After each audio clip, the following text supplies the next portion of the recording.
नर्मदे हर प्रणाम। मात नर्मदे। आपका कहाँ से आना हुआ, कैसे आना हुआ?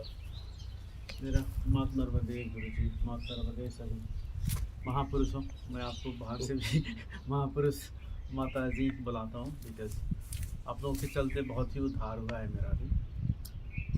मेरा नाम निर्मल सिंह है। लालन पालन सब नेपाल में हुआ। 21 साल की उम्र में यूएस चला गया था मैं 10+2 के बाद। MBBS का सबको शौक़ है, सब डॉक्टर हैं घर में। अच्छा, मैं भी डॉक्टर बनूंगा, लेकिन अंकल मेरे प्यारे छटका दिया मुझे, बोले बस बड़ा फिराव काम है ये, मत कर, तू उतना ही प्रिपरेशन, यूएस का कुछ एग्ज़ाम दे, हो जाएगा। तो ऐसे हो गया था। तो बहुत ही मतलब कम ही उम्र में, उधर यूजुअली लोग मास्टर PhD करने जाते हैं। तो चैलेंज ये था कि पापा, सब कोई मेरे घर में गुरु ही है, मतलब पढ़ाते पढ़ते। दादाजी PhD संस्कृत में थे बनारस यूनिवर्सिटी से। तो वो सब इंस्पिरेशन था कि गुरु एक चीज़ है। स्वान निद्रा, अल्पाहारी, गृह त्यागम, कागज चेष्टा, ये सब बचपन से हाँ, तो उसी अनुसार सबको बिलीव किए कि बाहर जाएगा तो बिगड़ेगा नहीं, सुधर जाएगा। तो देश भी ऐसा मिला कि आप जो बोलते हैं ईमानदारी, बिना ईमानदारी का कोई का दाल नहीं गलेगा वहाँ। अगर मतलब इतने सारे रूल्स हैं यहाँ, तो आपने कुछ बना के दिए हैं, उतने में मुश्किल होता है। हर एक कदम, हर एक पेड़ पर इतने रूल्स हैं। तो धन्य हो देश का वो नियम कानून कि मैं जो काम करना था वही करते गया और निकल गया। ग्रेजुएट हो गया, जॉब लग गई। अभी कुछ 25 साल हो, घर है, बीवी बच्चे। तो उनको अभी इस बार नहीं लाया अकेले आया हूँ, क्योंकि मैं अपने लिए आना चाहता था। आपको बहुत दिन से देख रहा हूँ और बहुत ही इंस्पायर हुआ। और जैसे बता रहा था, घर में सब कोई ये दीक्षा ले लो, ये करो। तो 9th ग्रेड में थे तभी दीक्षा ले लिया था, लेकिन बोझ था वो, कुछ समझ में नहीं। माला जाप करो, गुरु जी का नाम नहीं लूँगा मैं, गुरु जी का नाम लो, जाप करो। और कुछ होता नहीं था, जैसे आप बताते हैं। वो ध्यान से उठते मातर सब फिर गायब। मैं बैक टू रियलिटी में हूँ और वहाँ पर सब कुछ यथावत है, कुछ फील नहीं हो रहा है। जब तक आपका वीडियो नहीं देखा था, आपका वीडियो देखते ही ध्यान है क्या चीज़, है ना, सब कोई उससे ही प्रभावित हुए हैं। तो ध्यान को लगाना नहीं, ये घटित होता है, तो अपनी ज़रूरत में जियो। तो ये सब मैं एनालाइज करने लगा, सोचने लगा ये है क्या चीज़। उससे मेरे बच्चे के साथ रिलेशन अच्छा हुआ, बीवी के साथ रिलेशन अच्छा हुआ, घर परिवार में और भी अच्छा हो रहा है। और उससे पहले क्या हुआ था, आपसे मिलने से पहले वीडियो द्वारा, आज तो पहली बार मिल रहा हूँ, एक अजीब सा हो गया था कि मैं सेल्फ मेड मैन हूँ, मैं तो एकदम अबल हूँ उसे। तो मतलब थोड़ा क्या बोलते हैं, अहम या घमंड या व्हाटएवर, और वो डिज़र्व ही करता हूँ एक तरफ से। लग रहा था कि मैं तो खुद से मैंने क्रिएट किया। ये सारे बच्चे भी सब वहाँ पढ़ते पढ़ते अपने बहन को MBBS हो गया उसका, बांग्लादेश पढ़ता था, खुद अपना भी फी भरता था, है पापा से कुछ एक सेमेस्टर का पैसा ले गया था। तो बैचलर डिग्री वो करते हुए बहन का भी वो करा दिया, तो वो भी पढ़ गई। तो इस सब से मतलब एक क्या बोलते हैं, वो अहम वो जैसा हो गया था। आपसे मिलने के बाद वीडियो में हम लाइक नहीं, ये तो गलत चीज़ है भाई, ऐसा मत करो। तो घटाते घटाते घटाते घटाते आत्म कल्याण की तरफ, और जो सही प्रत्यक्ष ज्ञान है आपसे मिलने लगा। तो मेरी लाइफ, और मतलब मान लिया कि एक कुआं में गिरते गिरते बच गया और मैं ये समझ गया कि अध्यात्म एक ज़रूरी चीज़ है, ये तुम्हारे लिए चाहिए। ये किसी ने नहीं सिखाया था और कोई सिखा भी नहीं सकता है। भाग्य से कोई एक गुरु मिल जाए और आप उस पर क्लिक हो जाओ, तो मैं धन्य हूँ, धन्य हूँ। सबको बता के आया हूँ, पहली बार मैं अपने लिए कुछ करने जा रहा हूँ और मैं जाऊँगा अपने लिए। तो एक दुर्भाग्य क्या हुआ कि मतलब यहाँ आया हूँ पहले। अब नेपाल में भतीजे का वो व्रतबंध होता है ना, जनेऊ, वो संपन्न होना है। बेटे का भी होना था, लेकिन उसका स्कूल हम लोग हर साल 2 हफ्ते के लिए छुड़ा दिए थे, तो अब लाज के हमारे पूछने भी नहीं गए। तो उसका 2 साल के बाद होगा, तो अभी अकेले आना पड़ा। तो सोचा कि नहीं, मैं पहले अकेले जा रहा हूँ तो गुरु के पास जाऊँगा। और देखिए रास्ते में इतना बिग बहुत स्ट्रगल करते हैं।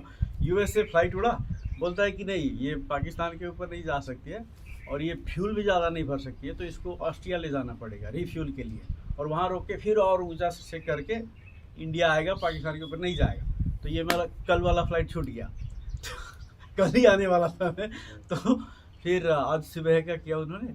तो आज सुबह अभी एक वीडियो बनाया मैंने दिल्ली एयरपोर्ट पर चढ़ते हुए, इतना विरल वर्षा कि आज तो ये जाएगा ही नहीं प्लेन। मैंने वो कि कितना अभाग्य है मेरा कि आज भी नहीं मिल पाऊंगा मैं तो वो भी हो गया। और फिर यहाँ आते फिर टैक्सी वाला भी ऐसा मिला कि आपको सुना रहा था। तो वही है राम कहानी। मैं खुश हूँ कि आप जैसे महापुरुष हैं और मेरे जैसे लोग जो गिर सकते हैं, उठ सकते हैं और सच्चा ज्ञान ले सकते हैं। तो एक दिन के लिए हूँ मैं बहुत धन्य हूँ, और अध्यात्म का, सत्संग का संगत करने के लिए आज मेरी शुरुआत है, आज मेरा जन्म है। आपके दर्शन हो गए और मैं फिर आना चाहता हूँ, बार बार आना चाहता हूँ। मेरा जो भी ऑफिस से छुट्टी मिलेगा वो मैं यहीं आके बिताऊंगा। परिवार को बोल दूँगा मुझे कहीं नहीं जाना है, मुझे यहाँ आना है। वही है सरकार परिचय और मेरे बारे में। पहली बार जब आपको वीडियो मिला तो किस तरीके से मिला? तो पहली बार मिला तो उसमें कंटेंट अच्छा था, लेकिन देख के पता नहीं चल रहा था, है ना। जैसे आप बताते हैं ना, तो एयरपोर्ट पे जाते हैं तो आप टिकट नहीं देखता, आवरण देख के बताए एक किधर। हाँ, तो वैसा मेरा भाव नहीं था। मैं तो एक किस्म का खोजी हूँ, मैं वो सब ढूंढ रहा हूँ। ओशो को भी सुन रहा था, सदगुरु को सुन रहा था, और यहाँ आने से पहले दो दोस्त सदगुरु के पास जाके आए। उधर टेनेसी में है उनका आश्रम, टेनेसी में वो शिविर कराते। तो दोनों दोस्त से पूछा मैं क्या करूँ, मुझे आ रहा है कुछ अध्यात्म के लिए करना चाहिए। बोला मत जाओ यार, मत जाओ, फंस जाओगे। सॉरी सदगुरु if you hearing this, but that's how I felt. मैंने वही सुना रिव्यू कि ज़्यादा कुछ सीखने को नहीं मिला उन्हें, और टाइम कम है सबका। जैसा घर गृहस्थी अब बोलते हैं चलाते रहो, ये भी करो, तो उसमें उनको ज़्यादा फ़ायदा नहीं हुआ। तो मैं खुद से ढूंढने लगा, फिर गुरुजी मिल गए मेरे तो सुनते गया आपके सारे डिस्कोर्स जो भी है यूट्यूब में। तो अब तो ऐसा हो गया कि वो भोजन जैसा हो गया, वो डेली मैं ग्रहण ना करूँ तो यहाँ फिर कुछ जमा हुआ रहता है, इमोशनल निकलता नहीं हो, फिर से नया आता है तो फिर बेकार निकलते हैं तो सबसे पहले ज़्यादा इफ़ेक्टिव आपका वीडियो मुझे लगा वो ध्यान घटित होना। बहुत लोग बोले हैं यही चीज़, और मैं अपने ब्रदर इन लॉ से बात कर रहा था नेपाल में, तो बोले अच्छा मैं देखा, ये इनको देखा, मैं इनका एक वीडियो है, वो पूरा फड़ा बड़ा कपड़ा पहनते ना तो वही है। इंटरनेट में आपके बहुत सारे देखे थे, लेकिन ध्यान कैसे नहीं करना है वो मैंने पॉइंट पकड़ लिया। तब जैसे बोला था ना, रॉकेट में वो आग लगाते छुर, उसके बाद में वो निकल चुका हूँ अपने को निकालने में। बहुत अच्छा। ध्यान से तो मुक्त होना है जी। ध्यान ही तो भटकाव है।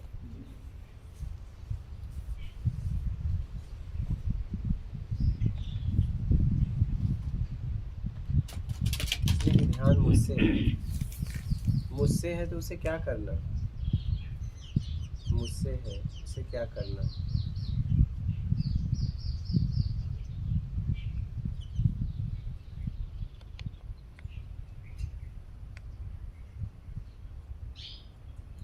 और कोई प्रश्न है? प्रश्न सभी के सुन के मैं तृप्त हुआ। अभी मैं सिर्फ वो सारे आपके उत्तरों को अप्लाई करना चाहता हूँ, उससे मैं उसी को सदुपयोग करूँ। लेकिन यहाँ आने का मकसद मैं सत्संगी होना चाहता हूँ, सत्य का संघर्ष करना चाहता हूँ, और यहाँ आना ही मेरे लिए वो एक क्या बोलते हैं एफर्ट है, एक मेरे तरह जो हो सकता है। न किसी से एड्रेस पूछा, कुछ नहीं, आप बताते थोड़ा मेहनत कर लो, वही मेहनत किया, मिल गया, सब कुछ है वहाँ पर सीधा यही आया इस बार और कहीं नहीं गया। तो प्रश्न सभी महापुरुषों के, माताओं के बहुत अच्छे हैं। तो सभी के प्रश्न से मैं, सभी के उत्तर से मैं सीख रहा हूँ, और सीखते सीखते अगर इंटरनल क्वेश्चन आया तो मैं आपसे पूछूंगा। तो डॉक्टर बनने से आपके अंकल जी ने रोका, इसमें कुछ नहीं है। आप बने क्या? नहीं तो डॉक्टर का मिला था मुझे विजयवाड़ा में, हाँ। और एक नेपाल का मिनिस्ट्री ऑफ एजुकेशन से स्कॉलरशिप मिला था बेलारूस में, मिंग्स में। तो ठीक हो गया था, ठीक है MBBS बनना था, बन जाऊंगा कोई बात नहीं। लेकिन ये अंकल मुझे थोड़ा कसते कसते, तो उसी प्रिपरेशन से US के SAT एग्ज़ाम्स होते हैं बैचलर के लिए, TOEFL होते हैं, तो वो दोनों मैंने लिखा और उधर से स्कॉलरशिप आने लगे, किसी में 80%, किसी में 75%। और उनके ये इतने अच्छे अच्छे व्यू बुक्स आते हैं, कॉलेज के फ़ोटो, उस सिटी का वो फ़ोटो, अरे बाप रे ये तो बहुत ही अच्छा, ये तो विदेश है भाई, और ये दे रहा है मुझे पैसा, मैं जाऊँगा। तो वहाँ से थोड़ा मन वो हो गया। लेकिन आज मैं खुश हूँ बिकॉज मेरी बहन डॉक्टर है, नेपाल की first lady who is cardiothoracic surgeon. Lady में पहली है मेरी बहन जो कि कार्डियोथोरासिक सर्जन है नेपाल में। तो उससे बात होती है, ऑन एंड ऑफ डेली होती है। बोलते नहीं भैया आपने बहुत अच्छा किया, बहुत काम है डॉक्टर, बहुत रोने वाला काम। दोनों ही डॉक्टर है कैंसर के, वही बताते। अंकल के साथ तो मैं रहता ही था, वो MD कर रहे थे और मैं ये कैंसर वाले में तो बहुत ज़्यादा। हाँ सभी में। और ये सारे डॉक्टरों वाले को वाइफ भी डॉक्टर ही चाहिए, तो हस्बैंड भी डॉक्टर, बिकॉज एक दूसरे का वो समझ सकते, नहीं तो दूसरा वाला नहीं समझेगा। वो दिन रात वो दुख देखते और उनको लगता है इसको कैसे मैं बचा लूँ। तो वो दुख में वो मेरे परिवार के जितने हैं सभी बोलते, फुआ भी डॉक्टर है कनाडा में, सभी बोलते बहुत अच्छा किया। तो और कंप्यूटर पढ़ के मुझे इतना मज़ा आता है, खुद का लिए मैं काम कर सकता हूँ कंप्यूटर, घर भर में जो भी मेरा चाहिए सब ऑटोमेट कर सकता हूँ मैं, कोड लिख के खुद से। तो उसमें मज़ा आता है मुझे। और ये जैसे मैथ का प्रॉब्लम सॉल्व करते ना, कर कर कर कर किया, सॉल्व हो गया। और जब तक नहीं सॉल्व हुआ दिमाग में सपना में भी आता है, सोचते रहते ये कैसे होगा कैसे होगा। 2 बजे रात को नींद खुल गया, कर किया, मिल गया, और इतना खुशी होता है उसके बाद। हाँ तो उसमें ज़्यादा सेटिस्फैक्शन है। और मैं एक्सपेरिमेंट राइट अवे कर सकता हूँ उसका। 1 सेकंड में आइडिया तो एक्सपेरिमेंट करके चला के देख लिया, चल गया, तो बहुत सेटिस्फैक्शन मिलती है। और एक और कहानी याद आई। तो 2011 में मैं एक स्टेट है मिनेसोटा, वहाँ पे डॉक्टर चेक कराने गया। ये रिटायर्ड वहीं के गोरे डॉक्टर थे, नेवी के रिटायर्ड डॉक्टर, मुझे चेक कर रहे थे और पूछ रहे थे, वो यूजुअल ईयरली चेक होता है। बोला क्या करते हो? मैंने बोला मैं सॉफ्टवेयर कोड लिखता हूँ। बोला तुम्हारा काम तो बहुत कठिन है, मेरा तो बहुत आसान है। आदमी का शरीर है ना, गलत भी दवा दे देता हूँ, खुद से ठीक कर लेता है, लेकिन तुम में तो एक डॉट एक कमा भी छूट गया तो पूरा सॉफ्टवेयर काम नहीं करे। हाँ बराबर बोला उसने। तो मतलब पूरा ध्यान रहता है जब तक वो प्रॉब्लम सॉल्व ना हो जाए, और जब सॉल्व हो जाता है तो बहुत ही आनंद है, जैसे कि मैं ध्यान करके उठा। हाँ तो जी ध्यान ही होता है, बहुत ही। हाँ ध्यान होता है, एक भी कुछ हो जाएगा। हाँ मैं आदमी वाला काम शायद नहीं कर सकता जितना खुश में इसमें हूँ। ध्यान होता है, लेकिन उस होने ध्यान में आप निकल गए इसलिए खुश हो गए। यस अगर निकल नहीं पाते तो तब तो हेल है, तब तो फिर पॉइंट ये है। हाँ बहुत दुख है फिर। पॉइंट ये है निकल गए। अरे सर कितना कभी कभी तो एक हफ्ता तक सॉल्व हाँ, नहीं होता है, तो वही। उसमें धंसे रहते हैं। तो मेन पॉइंट को पकड़िए, निकलने को। निकलने की खुशी है। एकदम ध्यान सही बात। होना बहुत सरल है, बहुत सही बात नहीं है। बहुत सरल, ये कोई बहुत बड़ी बात नहीं है। जी, उसमें से निकलना बहुत बड़ी बात है। सही निकालना पड़ता है, हाँ, कैसे बस। निकालोगे? ध्यान होना सबसे सरल है, सरल तो हो रहा है हर वक्त। घटित होगा वो तो। उसमें से निकलना बहुत निकल ही जाइए। जी, हाँ निकलना इतना आसान ऐसे नहीं, नहीं सोचा था कभी। समझ इस पॉइंट को निकलने की पकड़िए। खुशी है वो। हाँ वही हाँ। निकलने की प्रसन्नता है, हाँ। ध्यान होने की खुशी नहीं है, निकलने की। जब तक वो नहीं निकला ना गुरुजी, तब तक वो हंट करते रहता है दिमाग में। सपना में भी आता है, बोलो ना एकदम रात को बाथरूम के लिए उठा, सोचा कि आधा 10 मिनट बैठ जाता हूँ शायद हो जाए। तो वो ध्यान रहता है वहाँ पर, उससे दुख होती है एक्चुअली। बस इस पॉइंट को पकड़ लीजिए कि निकलना है, क्या निकलना है। ध्यान से निकलना है। अब क्या करके निकलेंगे देख लो।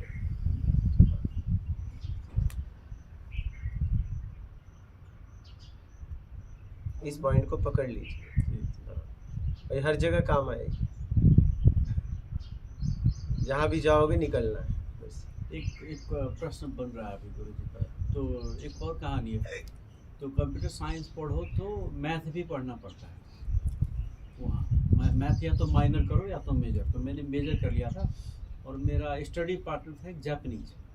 अभी भी थोड़ा थोड़ा बात होता है, लेकिन वो उसका स्टाइल है कि लॉन्ग डिस्टेंस में अच्छा वो बात नहीं बोलता है कि मैं नेपाली आऊँगा तुमसे मिलूंगा या तो यूएस आऊँगा। तो जापान लौट गया तो उससे मैं कंबाइंड स्टडी कर रहा था, कैलकुलस बहुत अच्छा था मैथ में।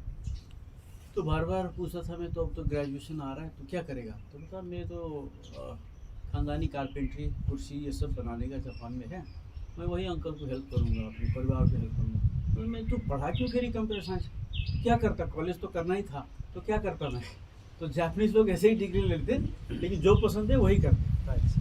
तो बोलता है कि लेकिन वही नहीं, मैं अपने आप को जानना चाहता हूँ। जापानीज लोग का एक है कि I want to know myself, I want to find who I am, कि मैं कौन हूँ, क्यों आया हूँ, उसका वो था। तो मैं वो समझ ही नहीं पा रहा था उसके बाद को, कभी भी नहीं। और इस दौरान जब मुझे आध्यात्मिक की तरफ आने लगा, जब आप मिले गुरुदेव, तो मेरे उसको फिर सोचने लगा, अच्छा तो ये तो बहुत ही मतलब उच्च स्तर का जीना हुआ ना। और जापानीज उच्च स्तर में जीते हैं। हाँ, वो सत्कर्मी भी होते हैं, वहाँ के बहुत स्टूडेंट्स फ्रेंड्स हैं। जब सुनामी आया था 2010 या 11 में, तो उसको लिखा था मैंने, तेरा परिवार कैसा है, क्या है, मैं जो कर सकता हूँ मैं हेल्प करूँगा तुम्हें। लेकिन लकीली उसके सारे सब कुछ ठीक है। बट कहने का मतलब जो संपन्न बड़े ना, मैं यूएस का पढ़ाई कर रहा था, बहुत ज़्यादा संपन्न है, उनमें गुण है, उनके कल्चर कुछ भी हो लेकिन कर्म बहुत करते हैं और इतने सारे नियम बना के रखे हैं और सबको लिटरेट बना दिया। 12 क्लास तक 0 फीस। आप वहाँ के पैदाइशी हो, यहाँ इमिग्रेंट हो, यहाँ के सिटीजन हो गए हो, कुछ भी हो, घर में बच्चा है तो फ्री में पढ़ेगा, स्कूल बस आएगा ले जाएगा, बुक सुक सब। प्राइवेट भी है। हाँ, प्राइवेट से अच्छा गवर्नमेंट का जो है वो, प्राइवेट तो है, प्राइवेट बहुत। ये तो यहाँ भी है जी गवर्नमेंट का। अच्छा, फ्री है। 12 तक फ्री है, हाँ जी, हाँ जी। मेरे 12 12 तक फ्री हो गया। हाँ, अच्छा, ये पता नहीं था। थोड़ी फीस लेते हैं लेकिन टोटली फ्री है। Totally free. हाँ, थोड़ी सी लगती है लेकिन गवर्नमेंट कुछ फीस नहीं लेते। 8वीं तक कोई फीस नहीं है, उसके बाद 9वीं 10वीं हाँ, नॉर्मल quality नॉर्मल education। 50 थोड़ा 60 50, हाँ। वो तो हाँ, normal। ये तो रसीद वैसे नहीं। हाँ, यहाँ भी लेकिन है। बुक तो फ्री है। तो वहाँ यहाँ मतलब भी सपोर्ट ड्रेस है करते हैं। फ्री जी। है, 8वीं तक है। मेरा पॉइंट ये था कि उनको ना लिटरेट बना देते हैं और 100 किस्म के लॉ, कोई बोलने वाला नहीं है, खाली सटा हुआ है दीवार पर। इधर रोड पर। सरकारी में मैंने ये देखा कि गवर्नमेंट तो बहुत स्कूलों में दे रही है, लेकिन शिक्षक बहुत बेईमान है, वो बच्चों को पढ़ाते नहीं, हाँ। जी जी जी एक नंबर के बेईमान है, वो जाके गप वो मारते चीज़ हैं। अलग है। यहाँ पे तो क्या है ना, यहाँ पे गवर्नमेंट तो दे रही है, गवर्नमेंट दे रही, गवर्नमेंट अपना काम कर रही है। गवर्नमेंट अपना काम कर रही है, लेकिन शिक्षक एक नंबर के बेईमान है। हाँ। और वहाँ समाज इतना बेईमान है कि वो देखता रहता है, बोलता नहीं। समाज उससे भी ज्यादा बेईमान है। जब एक क्षेत्र में स्कूल है तो सरपंच का काम है और लोगों का काम है जो समाज सुधारक बनते हैं कि वहाँ एकदम पढ़ाई सही। हो रही है कि नहीं। एक शिक्षक ये तो नहीं देखो, कर सकता ऐसे। तो टीचर तो बेईमान है, समाज क्षेत्र उससे ज्यादा बेईमान है, गया गुजरा है। उनका ईमानदारी से। भाई सरपंच का काम है ना कि स्कूल में तेरे पढ़ाई हो रही कि नहीं हो रही है।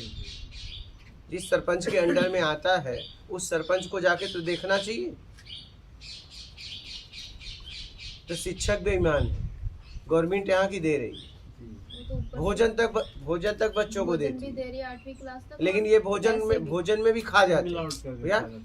मतलब यहाँ का मैं बताऊँ, यहाँ का गवर्नमेंट से ज्यादा समाज गंदा है। समाज। हाँ, भ्रष्टाचारी गवर्नमेंट नहीं है यहाँ। सिस्टम कभी भी भ्रष्टाचारी नहीं होता। नहीं समाज के लोग सिस्टम चला कौन रहा नहीं, है, सही बात। समाज के लोग। इतना मेहनत करके पार्लियामेंट में इतने लॉ पास, हाँ। सारे रूल्स बनाए हुए हैं, हाँ। खाली उनको फॉलो कर लो ना यार, तो बस कहाँ से कहाँ पहुँच बस, जाएंगे। हाँ। 8वीं क्लास तक पैसे भी देते हैं गवर्नमेंट की तरफ से सब। तब बताइए, खाली उसको यहाँ implement गवर्नमेंट हो जाए। बहुत अच्छी व्यवस्था की है, लेकिन मैं बताया ना, टीचर और समाज दोनों बेईमान हैं, दोनों। वहाँ शौक वो है उसको पढ़ाने का, तभी वो टीचर बनता है, उसको पढ़ाने का अंदर से मन है। मेरा जो मिस्टर डॉनलवी वो मैथ के टीचर थे, अपने बारी से टमाटर तो कभी प्याज, जैसे हम लोग के लिए लाते थे क्लास में अमेरिका में, ये वहाँ का कोई नहीं पता है तब तक नहीं मालूम होता। नहीं होता है। और कुछ कभी नाश्ता बना के ला देते थे, कभी कुछ ऐसे कुछ खरीद दिए बताइए हैं। क्या और फीलिंग होगी है? बिल्कुल, इसको शिक्षक कहते हैं। हाँ। बच्चा ना भी पढ़ना चाहेगा तो वो इतना प्यार देगा। हाँ, और ये नहीं कि मैं फर्स्ट बॉय हूँ, फर्स्ट बेंच में हूँ, तो नहीं, किसी कोई भी विद्यार्थी को। हाँ, और ऐसा नहीं कि उसी दिन, कोई रैंडम दिन लाएंगे और जो है सामने उसको दे देंगे। मतलब एकदम सत्कर्मी, सब लोग ऐसा है कि उसको चॉइस से पढ़ाने जा रहा है। कोई फुटबॉल सिखा रहा है तो उसको मन है सिखाने में, तभी करता। हाँ, यहाँ के लोग आ रहे हैं, इटली के बारे में भी आए, यूएसए से भी अभी आए, 2 लोग आके गए, बता रहे हैं कि वहाँ पे मतलब बहुत बढ़िया है। बढ़िया सरकार ने बोला ना, जैसे आपने रूल बनाए हैं और ये लोग फॉलो करते हैं। हाँ। इनका कल्याण हो रहा है, मेरा कल्याण हो रहा है, तो वहाँ पे भी वही है, सेम यहाँ का आपके जैसे सिस्टम जैसा रूल्स है और लोग फॉलो करते हैं, क्योंकि सबका गोल है ये अचीव करना। अब ये सब चीज़ पूरे देश भर में हो जाए यहाँ तो गुरुजी, यहाँ तो रिश्वत दे दे के अभी भी केस चला पड़ा है। मतलब नकली डिग्रियां हैं और पैसे घुसखोरी दे के वो उन पोस्टों पे बैठे हैं, और जब रिजल्ट आएगा तब एक हमारा कानून इतना भाई, लेट मैंने कहा ना समाज बहुत गंदा है। मैं गुरुजी गवर्नमेंट से ज्यादा। हाँ, समाज के लोग, हम लोग, हाँ मैं समाज कौन, हम लोग और कौन? बोलिए महाराज। मैं कभी कभी ये सोचता था कि परमात्मा का अवतार सबसे ज़्यादा इंडिया में क्यों हुआ। अब मुझे पता चल रहा है इन लोगों की बातचीत सुन के कि बाकी देशों में कुछ है ईमानदारी, यहाँ अपराध की मूल जड़ है, यहीं उनको सुधारना पड़ा। ये तो सारांश कह दिया। ये कि अच्छा मूल point जड़ बता। सुधरेगी तो सब सुधरेगा। वहाँ के लोग ठीक है। नहीं, बैक टू द पॉइंट मैं बता रहा था कि सभी बच्चों को फ्री पढ़ाते हैं, समाज भी सपोर्ट करता है, टीचर भी अपने चॉइस से पढ़ाता है, तो सब लिटरेट बन जाते हैं, तो उन्हें इतना पता है कि ये लॉ है, इसको फॉलो करना है, तो ईमानदारी वहाँ से आता है। मैं आपको दूसरा स्टोरी कहता हूँ, सभी महापुरुषों, माताओं जी और महाराज को, आपको जब कोई व्यवस्था बिगड़ जाए, बाढ़ आ जाए, अर्थक्वेक आ जाए, देखिए तो गोरे काले ब्राउन जो भी है चाहिए, एकजुट हो जाता है। दुकान फोड़ के सामान चुराना शुरू, क्योंकि वो व्यवस्था अभी तहस नहस है, ना पुलिस है ना बाढ़ आया है, दुकान फोड़ के सामान चुराने लगते हैं। ये होता है अमेरिका में। न्यूज़ वहाँ का न्यूज़ इंटरनल में आता है, हम लोग देखते हैं, वो न्यूज़ इधर नहीं लाने देते। तो आदमी जहाँ भी वही है। मेरे कहने का मतलब, अगर उसको हम लिटरेसी पढ़ा दे लिखा दे, और उसको इतना भाव पैदा कर दे कि ये लॉ है, इसको नहीं फॉलो करेंगे तो ये बुरा बात है, ये बेईमानदारी है। अगर उतना उसको भाव बन जाए तो शायद उधार हो जाए।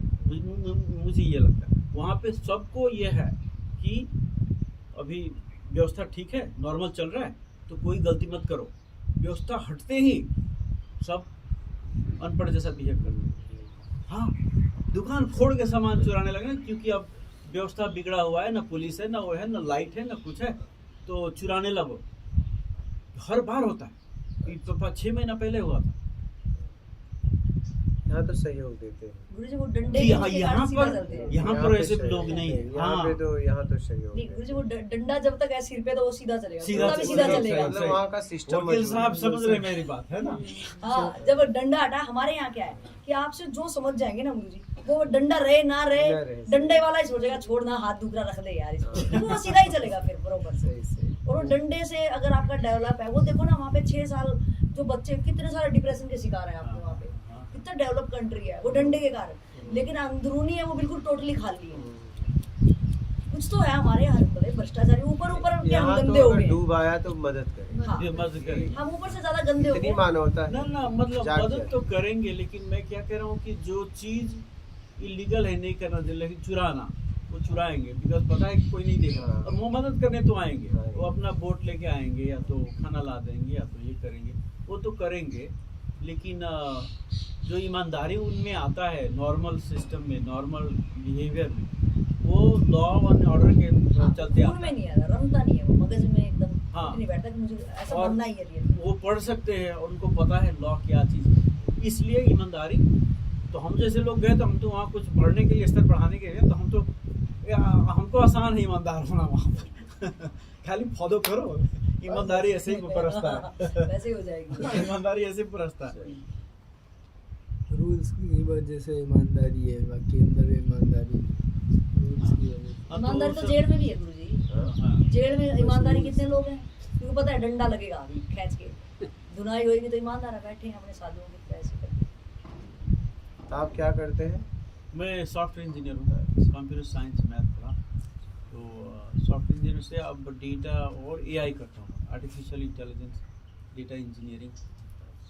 तो उसमें डेटा को बेसिकली शुद्ध बनाता हूँ ताकि अगले वाले टीम यूज़ कर सके, उसका कुछ सदुपयोग कर सके, वो डेटा इंजीनियरिंग हो गया। आर्टिफिशियल इंटेलिजेंस में कोई बिहेवियर प्रेडिक्ट करना हो, ये ऐसे ऐसे ऐसे ऐसे घूम रहा है तो नेक्स्ट टाइम भी ऐसे ऐसे घूमेगा, उसी के लिए वो एआई करते हैं। तो मज़ा आता है, काम नहीं भी हो फिर भी मैं कुछ ना कुछ करते रहता हूँ। एक बार अपना भी खोलिए। हाँ, एक बार अपना भी खोलना पड़ेगा। एक बार अपना खोलिए, फिर देखिए कितना मजा आता है। सही बात, इसी के लिए आया हूँ, संगत चाहिए। हाँ, एक बार अपना खोल लेंगे ना, फिर क्या।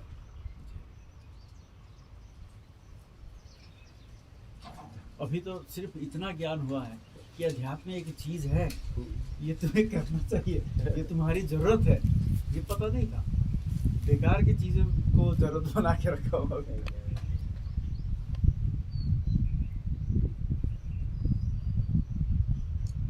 ऐसे फ्री में इतना इतना ज्ञान कौन देता है? कैसे, क्यों देते हो गुरु? कैसे दे देते हो? इतने लोग का कल्याण होता है, फ्री में ही मिलता है। वही तो। हाँ, अगर प्राइस है तो फिर उसमें मिलावट। नहीं, वो शिक्षा हो गया, शिक्षा, अच्छा, वो व्यापार हो गया। हाँ, अच्छा, आपने शिक्षा लिया है, वो व्यापार के लिए लिया है। जी जी। व्यापार के लिए सामने वाले ने लेन देन किया, आपने भी उसका व्यापार किया।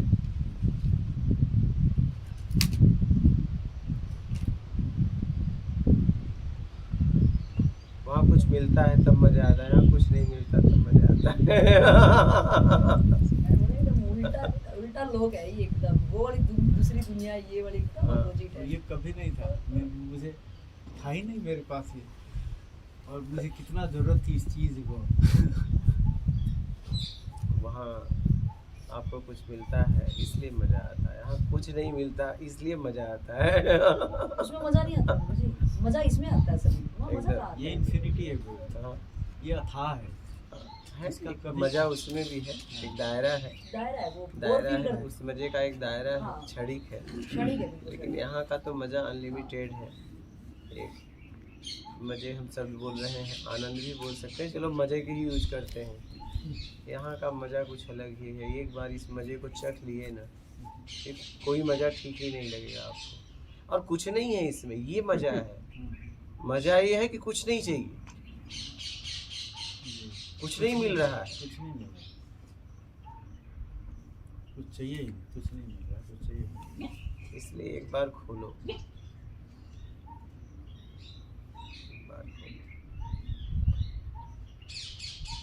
एक बार खोल के घुस गए ना, तो फिर आप निकलना नहीं चाहोगे, कुछ भी आ जाए सामने फिर ना,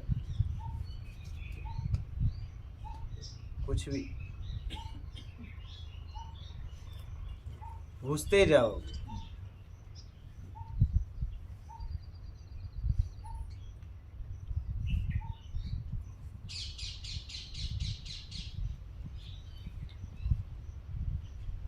एकदम शांत हो जाओगे, उदास हो जाओगे,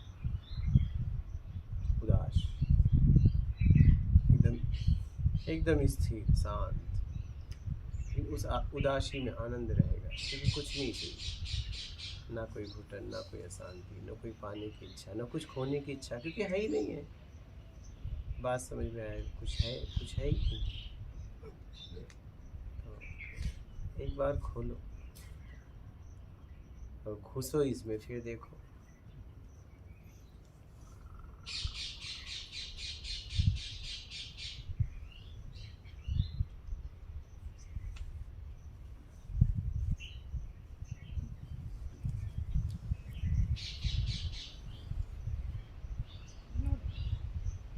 बड़ा गजब है, मतलब अद्भुत है कि कुछ नहीं चाहिए और चले जा रहे हैं।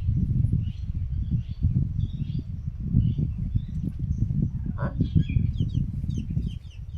कुछ नहीं चाहिए, चले जा रहे हैं। कुछ चाहिए में व्यक्ति जाता है तो लगता है यार चलो जा रहा है। उसका फिर एंड आ जाता है, हाँ? उसका एक सीमा रहता है, कुछ चाहिए में जाओ। कुछ नहीं चाहिए और चला जा रहा है। क्या मिला? कुछ नहीं। और ऐसा भी नहीं कुछ मिल रहा है, कुछ नहीं।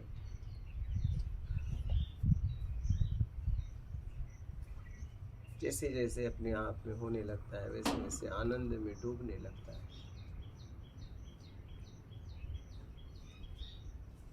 और देखो है कुछ नहीं उसके अलावा।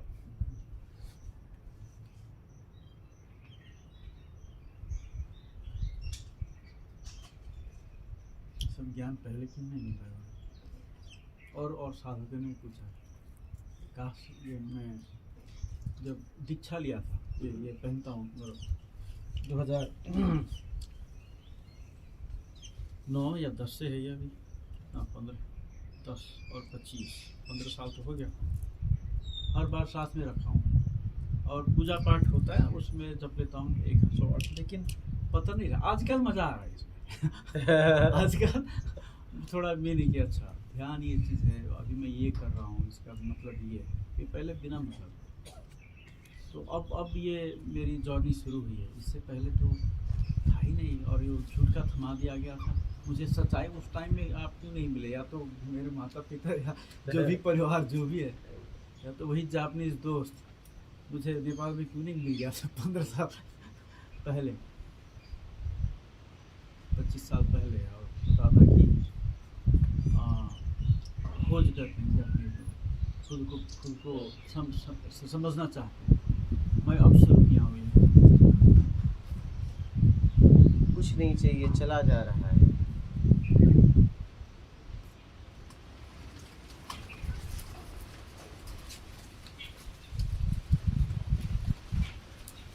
बड़ी अद्भुत यात्रा है।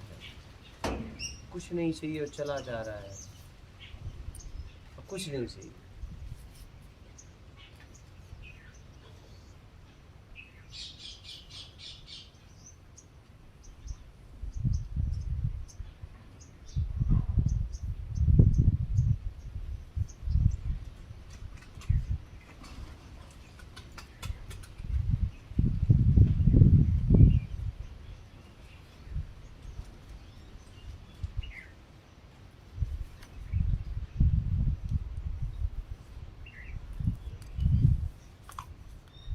एक बार इसमें यात्रा की शुरुआत हुई तो फिर उससे आप अच्छा बाहर कुछ निकलोगे ही नहीं। नहीं, उससे रमणीय और कुछ नहीं। अरे बता तो, बात यह है कि कुछ नहीं चाहिए और चला जा रहा है। एक बार चाहिए में जाता तो लगता कि हाँ भाई, और क्या है वो भी नहीं हो, क्या से भी परे है। नहीं नहीं क्या है, किंतु लेकिन परंतु कहाँ कैसे सब खत्म। कुछ नहीं चाहिए तो कहाँ फिर कुछ। ये संसार की जो भी वस्तुएं हैं वो एक बार पालने के बाद बोरिंग हो जाता है, जिस लगता है उसमें ज़्यादा रस नहीं होता है। लेकिन ऐसा अब चीज़ नहीं कह सकते इसको, ऐसा हो कि उसमें चले जा रहे हैं। हाँ चला जा रहा है, न आदि का पता न अंत का पता, बस चला जा रहा है, चला जा रहा है बस। और चाहिए कुछ नहीं, कुछ नहीं चाहिए में चला जा रहा है। बहुत अद्भुत हो गया वो। इसलिए मैं कह रहा हूँ एक बार अपने आप को खोलो, फिर आप बाहर नहीं लौटोगे। अभी तो आप लोग निकलने की प्लानिंग कर रहे हैं क्या? अभी तो प्लानिंग चल रही है। एक बार बस पूर्णतः ईमानदारी अपना लो, वैसे ही गेट के अंदर एंट्री हो गई आप। बस आप देखो एक बार, इसकी चाबी यही है। हाँ गेट गुरुजी एक बार खुलने का यही तुरंत ईमानदारी अपनाना है। बस गेट खुल जाए, सभी चीज़ में एकदम गेट खुल गया, फिर देखो उठने के बाद सोने से पहले कुछ भी किया उसमें बस 101% ईमानदारी तो ईमानदारी, बस बात खत्म। परसेंटेज में ईमानदारी तो ईमानदारी, परसेंटेज के पार है। ईमानदारी तो ईमानदारी, समाज ने 100 दिया है तो एक तुम हो 101%। ईमानदारी तो ईमानदारी, फिर देखिए गेट खुल जाएगा। और यही चाबी से खुलता है वो, देखिए फिर आप, और यही चाबी से खुलता है। हाँ,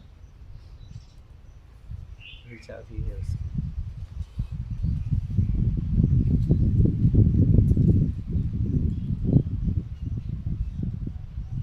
जैसे ही आप संकल्प लेंगे कि बस सब मैं ईमानदारी करूंगा, उसी क्षण से परीक्षा चालू हो जाएगी, उसी क्षण से।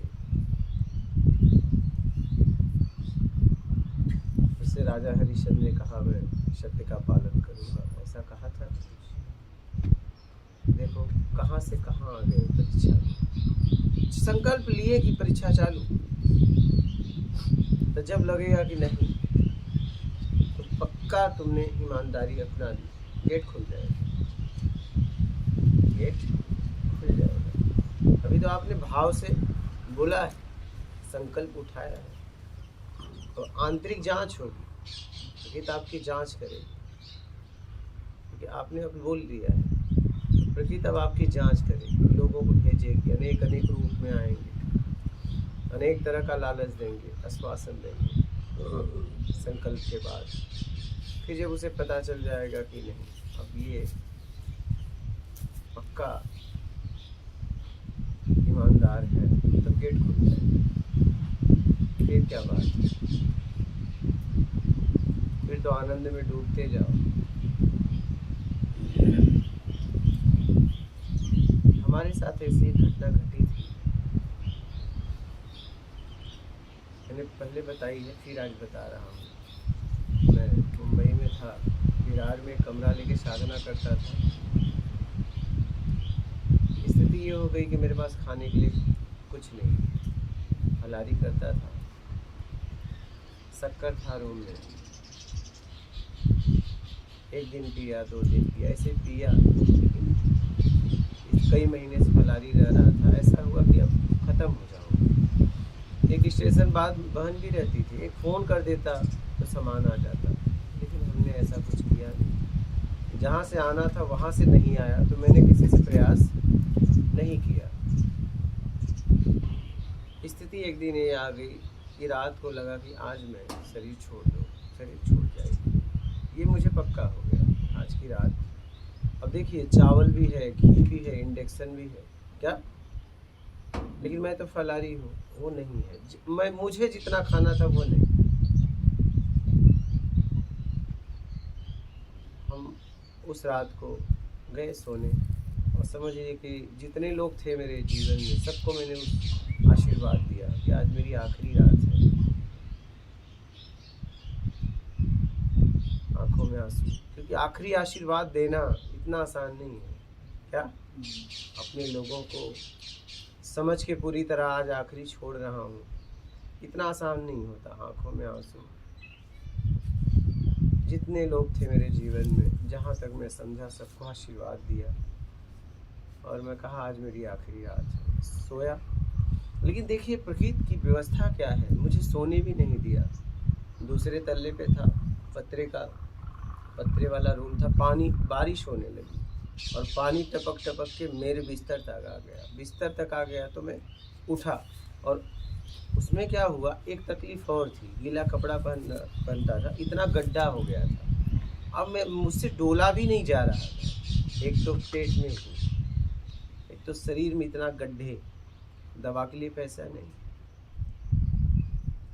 उठा, मैं स्टूल पे बैठा, और मेरे इष्ट थे माँ काली काल भैरव। हमने कहा देख, शक तुझे है, ले ले परीक्षा, ठीक है, तो परीक्षा की जगह खड़ा है, लेकिन मैं इसमें फेल नहीं होऊंगा, इसलिए कि मैं तेरे सहारे चला हूँ, और मुझे पक्का है कि मैं इधर से उधर होऊंगा नहीं। हाँ, तुझे शक है, मुझे मुझ पे शक नहीं। तुझे शक है तो ले ले परीक्षा, लेकिन मुझे एकदम शक नहीं है, क्योंकि मैं तेरे सहारे चला हूं। मुझे पक्का पता है क्या होगा, पक्का पता है, जरा सा भी संशय नहीं। लेकिन ठीक है, तू परीक्षा ले, क्योंकि तू परीक्षा वाला जगह खड़ा है। तू भी क्या करेगा, तेरा भी क्या दोष। तू मुझसे बहुत प्यार करता है, प्रेम करता है, लेकिन अब पास होने की बारी आ रही है। उस रात को एक तरफ जिंदगी थी, एक तरफ मौत थी। मैंने पूरी तरीके से मौत को स्वीकार किया और फिर बातचीत करके लेट गया। पानी को, जितना पानी गिरा था, जितना मुझसे हो सका उसको निकाला, पोंछा और वो रात सो गया। फिर सुबह हुई और फिर जीवन में कोई कमी नहीं। कमी हुई तो एक अनुभव के लिए। फिर वो सुबह होते ही कुछ देर बाद उठा, उसके बाद उसी आदमी से बात हो गई, फिर पैसा आया और फिर अपना जीवन जैसे चलता था वैसे चलने लगा। तो मैं ये कहना चाहता हूँ कि जब आप कहेंगे कि आप ईमानदार हैं तो बड़ी परीक्षा होगी। मैं था, मेरे गांव का एक आदमी था, हम गए थे कामरू कामाख्या गुवाहाटी। फिर देखिए उसी आदमी से बात नहीं हुई, क्योंकि जब जम्मू चले जाओ तो बात नहीं होती है। तो व्यक्ति जो पैसा लगाता था वो जम्मू चला गया था। तो जम्मू में क्या होता है, फिर बेड कनेक्शन नहीं होता, उसका चाहिए वहीं का चाहिए। गया था वो। हाँ ठीक है, तो बात तो वहाँ भी क्या हुआ, मेरे पास पैसे कम हो गए, कम पैसे हो गए, या तो टिकट कराओ या तो खाओ। ठीक है, अब देखिए मुझे दूसरे दिन जाना है, मेरे पास एक तो मैंने तत्काल टिकट कुछ करवाया और एक टिकट मैंने ऐसे ही लिया, क्योंकि मेरे पास पैसे कम थे। ठीक है, रिजर्वेशन और एक कुछ तत्काल वगैरह चाहे रिजर्वेशन कराया, मेरे पास पैसे कम थे। फिर आया, कल जाना था। अब देखिए 2 लड़के आए मंदिर में, काल भैरव मंदिर में रुका था शमशान के पास। 2 लोग आए, बैठ गए, बोले मेरे बारे में कुछ बताओ, दारू पिए। अब जब दारू पिए थे तो हमें उनके बारे में कहा चलो इनको कुछ बता ही देते हैं। हमने उसका हाथ देखा, बताया कि ये ऐसा है। उसने पर्स निकाली और जितने पैसे थे पर्स में रख दिया। मैं उसको कह रहा हूँ, अब देखिए यही परीक्षा होती है। मुझे पैसे की सख्त ज़रूरत थी, मेरे पास खाने को नहीं था। या तो मैं अब टिकट मतलब आऊँ मुंबई, या तो मैं खा लूँ तो आ नहीं पाऊँ, और वहाँ रहूँ तो फिर भाई मुंबई आ गया तो व्यवस्था ही व्यवस्था, और वहाँ रहूँ 1-2 दिन की बात है, वहाँ रह जाऊँ, खा लूँ, फिर आगे क्या करूँगा, नहीं फ़ोन लगाते, मांग सकता नहीं। ठीक है, अब मैं उससे मना कर रहा हूँ तो अपने दोस्त को भी कह रहा है तेरे पास पैसे हैं, दे चल ATM अभी और मुझे पैसा देना। अरे मौला भाई, मुझे 1 रुपया नहीं चाहिए, आप समझो जरा, इस पैसे का भी मैं कुछ नहीं करूँगा, आप लेके जाओ। और अंत में वो नहीं माना, जितने पैसे उसने निकाले थे छोड़ दिए। हम वहाँ के पुजारी को सुबह पैसा दे के निकल गए। रास्ते में खाने को नहीं था, भूख तो खूब लगती है। तो कई लोगों से ऐसे परिचित हो गया तो उन्होंने पूछा कि आप भोजन करेंगे। हम कह रहे हमें भूख नहीं है, भूख तो थी, भूख तो बहुत थी। हम कह नहीं, मुझे भूख नहीं है।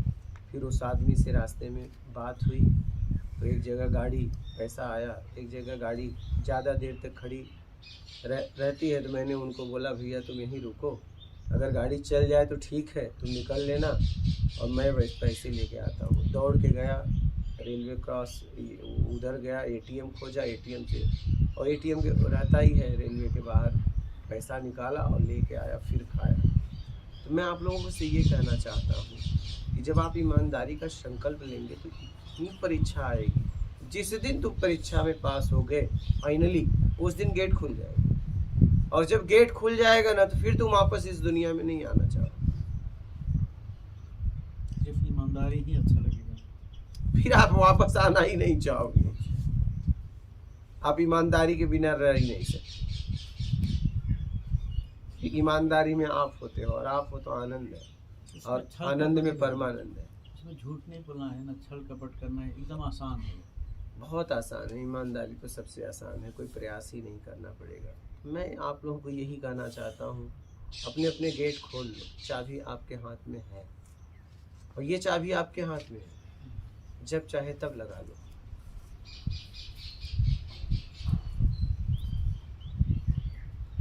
और जैसे आपने चाबी लगाई तो इस परीक्षा चालू, ऐसी ऐसी परीक्षा आप जो देखिए ना। और मेरे पास हर जगह ऑप्शन थे, हर जगह।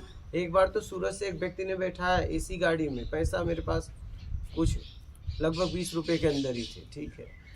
अब मेरी हालत ये थी कि मैं बाहर का पानी भी नहीं पीता था, साफ है कि नहीं है, बिस्लेरी वगैरह लेके पीता था, या तो साफ पानी पीता था, साधना में था। तो अब मेरी स्थिति हो गई, मेरे पास पैसा नहीं और मैं मांगता नहीं। अब सेम बैंक का अकाउंट था, उसने चेक लगाया, लेकिन चेक भी देखिए क्लियर नहीं हुआ। क्या? एक दिन बाद होगा, पैसा नहीं। यहाँ पे सूरत से उतरा मैं उज्जैन, जाना था काल भैरव मंदिर। अब वहाँ से 7-8 किलोमीटर है हाईवे से, मैं पैदल निकल गया, जेब में पैसा नहीं। मैं काल भैरव मंदिर आया, फिर गया सिप्रा नदी में विक्रांत भैरव मंदिर है, वहीं बैठ गया। अब 10 बजे का इंतज़ार किया कि 10 बजेगा तो जाऊँगा। अब भूख खूब लगी, क्या भूख खूब लगी है, ऐसे बैठा था, भूख खूब लगी है। एक व्यक्ति आया, उसने कहा ये लो प्रसाद। बोला नहीं, मैं किसी का दिया हुआ खाता नहीं। बोले मैं नहीं दे रहा हूँ, बाबा ने आपके लिए भेजा है। जब ये शब्द मैंने सुना तो मैं कुछ उससे पूछ भी नहीं पाया, क्योंकि सीधा उसका यही जवाब था, ये आपके लिए बाबा ने भेजा है, विक्रांत भैरव। बोला बाबा ने आपके लिए भेजा है। फिर क्या था, आंखों से आंसू। फिर मैंने उसे ग्रहण किया। फिर काल भैरव मंदिर के सामने एक दुकानदार मेरे परिचित था, मैं उसके पास गया। बोला मैं ATM से चलो पैसा निकालने। बोला चलो, चल दिया। रास्ते में मैंने उससे ये बात बताई। बोला गुरु महाराज बोलते हैं। बोले गुरु महाराज एक फ़ोन कर दिए होते, मैं आ जाता आपको हाईवे पे लेते, मैं पैसे दे देता। हम हर जगह मुझे ऑप्शन थे अपनाने को, लेकिन मैंने ऑप्शन छोड़ दिया। विरार में भी बहन को बोल देता, दुकान वालों को बोल देता, कोई कमी थोड़ी नहीं थी। एक फ़ोन करना था, एक घंटी बजानी थी, एक काम कर इतना सामान लेके चलिए। वहाँ भी देखिए मुझे काम रुका, वो पैसा फेंक के रात को जा रहा है। यहाँ भी परिचित वाले हैं, लेकिन हमने उसका उपयोग नहीं किया। नहीं, अब नहीं। तो मैं यही कहना चाहता हूँ, जब आप ईमानदारी अपनाएंगे तो उसी समय परीक्षा होगी कि आप ईमानदार हैं या नहीं। और जब पक्का हो जाएगा, पास हो जाएंगे, तब दरवाज़ा खुल जाएगा। फिर क्या था, फिर क्या, फिर तो बात बन गई। और ये आपके हाथ में है, ये आपके हाथ में है। और हमारे पास हर जगह ऑप्शन है। मैंने ऑप्शन भी देखा, ऑप्शन भी देखा।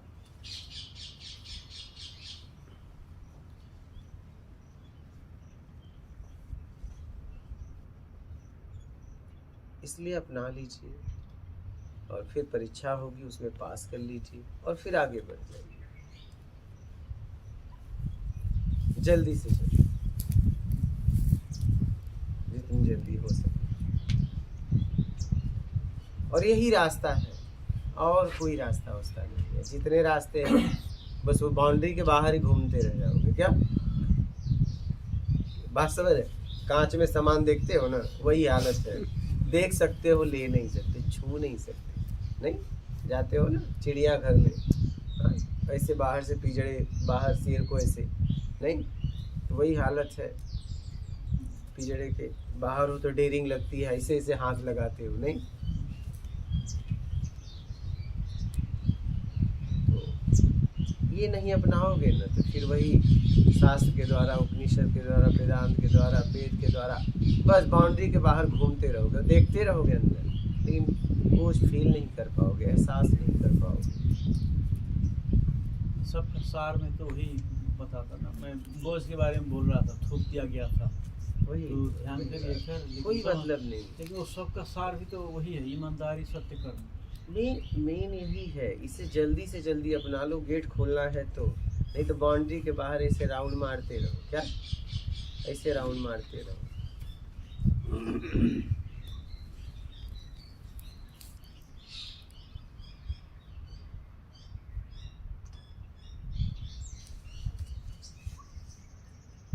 समझ रहे हैं? जल्दी से जल्दी अपना लीजिए, जितने जल्दी हो। और अब आपके हाथ में है, पूरी तरह आप लोगों के हाथ में, पूरी तरह, और किसी के हाथ में नहीं है। और मैं तो कह रहा हूँ जितने जल्दी हो सके अपना लो। पूरी तरह संकल्प ले लो कि बस अब थक गया, अब ईमानदारी आज से पक्की है। कुछ भी